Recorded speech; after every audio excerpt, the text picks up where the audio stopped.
Hello there. What's going on, everybody? There is now a new FAQ and update to the KeyForge rules that also is going to have Errata. I will be putting a link to this in the description below, so make sure you check that out for the full thing. I'm going to go over a lot of the changes, but I'm not going to go over everything.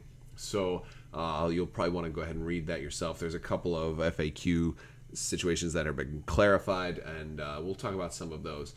If you are new to Fantasy Flight Games FAQs, what they're going to do is they're going to take this whole PDF document and all of the new things that they've added to the rules will be in red. Now this is version 1.2 dated January 2019. So if you scroll down, this is going to be the normal rules, and there's going to be some errata, which is actual hard changes on cards. That's going to be a problem for some people. If you are new to this type of game, it's something that they do from time to time. Like if a card is worded incorrectly to where it's broken or unbalanced, or they have to change it, they will do that. First smaller thing is there are certain cards that will store amber and that will allow you to use them to forge keys even if it's not in your actual area. And this is just saying that you must do that during step 1 if you're going to do it. So it's not like you can just sit on the amber and wait and have enough to forge a couple of keys all at once or something like that. That one's kind of minor. There's not a whole lot of stuff here. Using creatures when you're going to if you use an Omni ability on a creature, it specifies the creature does exhaust, and there's some red updates to the way that Omni works on creatures. And there's a couple of clarifications for resolving as much as you can. A lot of this so far has been things that have already been clarified in official rulings, and they're just making these complete. So this one isn't anything particularly crazy.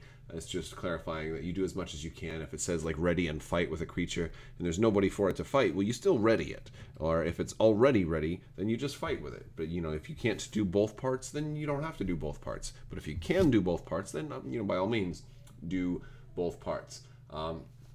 There is a big one here where cannot versus must, may, and cannot versus permissive. It's very interesting. It basically they've changed a ruling, and this is a big deal because there was already a ruling that cards like Restringuntus, which and Pit Lord, Pit Lord says you must choose a certain house, and Restringuntus is going to your opponent cannot choose that house if you choose a house. So you have a must and a cannot. And they used to cancel each. They used to basically conflict and explode, basically, and your opponent had a negative turn, and they couldn't do anything. And so that was rough. Now the cannot will actually take priority, and you will be able to choose a different house because cannot will they've changed it, and this is interesting because it makes Restringuntus much less of a game winner, like an instant game winner. And while I agree with the sentiment behind that, it's just surprising because it had been ruled the other way, that that would basically be a free turn. Same thing with Control the Weak. If I play Control the Weak, choose you to pick this house, and then you cannot pick this house, you just have a null turn where the only thing you could do was Omni abilities. But here it's saying cannot takes priority, and then you resolve as what's going on after that. There's some clarification on armor, not a whole lot of any crazy stuff going over there. Destroyed is going to be an interesting one because destroyed was one of those deals where like with the Mars Biomatrix backup, that one is affected. So here it's going to say if multiple cards are destroyed simultaneously, they're put into the discard piles simultaneously, and any non-destroyed abilities cannot trigger. If a card has destroyed ability, the effect automatically resolves immediately before the card would be destroyed, but which is also before it leaves play. So that's not actually clarifying that's going to be farther down when we get to errata. So I'm going to jump down a little bit. There's going to be some clarification on most powerful, least powerful, leaving play, and Omni. So we definitely check those out. One big thing is with stunning. They clarified that you can stun. Let's see here. Let's get the exact wording right. let's see, the next time the creature is used, the only effect of it being used is the creature exhausts and the stun status card is removed instead of anything else happening. So this is, basically there in response to somebody playing a ready and fight with a creature if it's a stunned creature. If a card effect causes a creature to be used while it's stunned, the creature gets exhausted and the stun becomes removed because the stun will overwrite the use ability. So, and I think that's just good quality of life errata there. When a creature is stunned, it cannot have another stun status card placed on it. If an effect attempts to stun a stunned creature, the effect does not stun the already stunned creature. This is another big one here. That's important to know. Although I don't think there's too many times where people are doing that deliberately, but I think this is more of a case of those global effects that you've already got a stunned creature, and maybe I play something that stuns all of your creatures. It will not have an effect on the creature that's already stunned. Now we're going to have a couple of pages of normal just lore. We're going to skip down quite a bit because there's going to be some errata on about page 25. So now we're going to get to here. Here is the biggest one. I believe this is the only card that's been hardcore errated, and it's errated to make sense. So this is not like a big deal.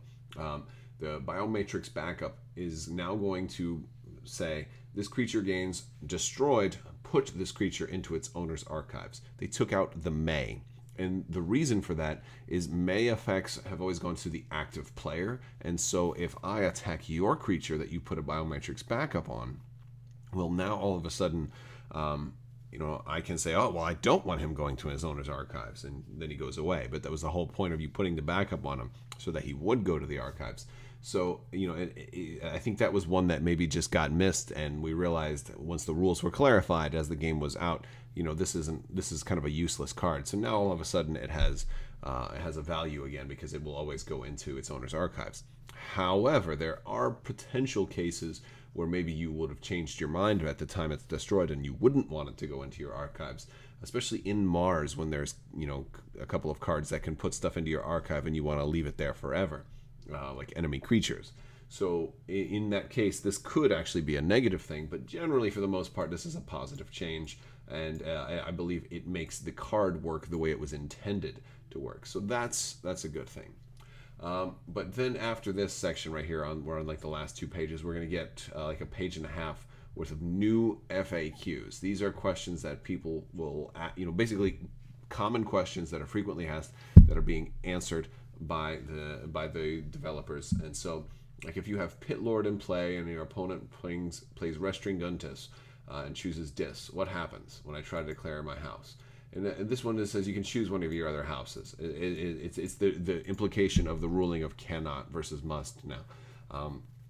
Now the next one is actually very, very interesting. It's with Fagin, and when your opponent has an urchin, because it doesn't say a friendly urchin, it just he can try to get an urchin. So he's going to try to make an urchin go into his hand. However, when a card leaves play, it always goes to its owner's corresponding out of play zone first. And so it can't go into your hand because it's your opponent's card, but it will be returned instead to your opponent's hand. So that's a really interesting one. That's not as intuitive as a lot of people might have guessed. So that one is, you definitely don't want to be putting urchins back in your opponent's hand.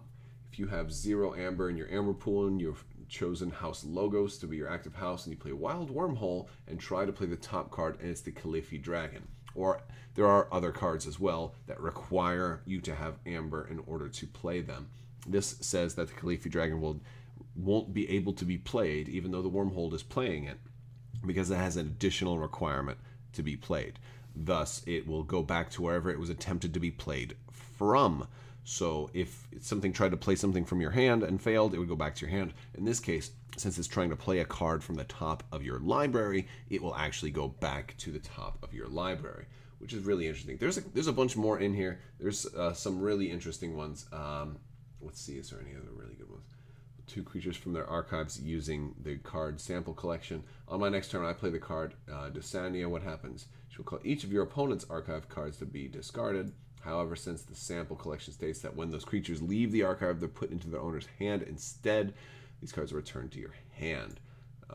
You're not getting any amber though for the resolution. That's, I mean, so like a lot of these, I definitely, you know, if you're planning on playing in leagues competitively, or even like with people that you don't know, I would just recommend definitely brushing up on these. Even if you're just playing at home with your family, honestly, this will help, because you're going to eventually come up with some weird situations where you don't know what happens. So I think you should definitely, you know, definitely read up on these. I will put a link to this in the description below. But yeah, you know, you get nervous when you hear that they're errata. You know, there's errata to a card or multiple cards. In this case, it's only one, and the errata maintains the original spirit of the card. So this one is fine. So if you are playing Biomatrix backup, you will want to make sure that you always archive the creature when it's destroyed. Now, there's no may archive. There's no, oh, I'm the active player, so I'm going to choose not to. It's just, it's always put into its owner's archives. And that's really it. That's the big thing. That's the big thing. There's a lot of little changes, stun changes. The restringuntus change is important. Cannot versus, you know, must. You know, all of that. The clarifications are very useful, and some of those rules had been reversed from previous stuff. So make sure you check that out, and that is for January 2019. Hope you guys are having a wonderful new year. Also doing a big giveaway right now, so if you haven't already entered to win, I'm giving away a Force FX lightsaber in the form of an Amazon gift card, and all you have to do to enter that is to be a subscriber and leave a comment. Let me know what your favorite house in KeyForge is and why. All right, guys, I want to thank you all so much for watching, and as always, have a great day.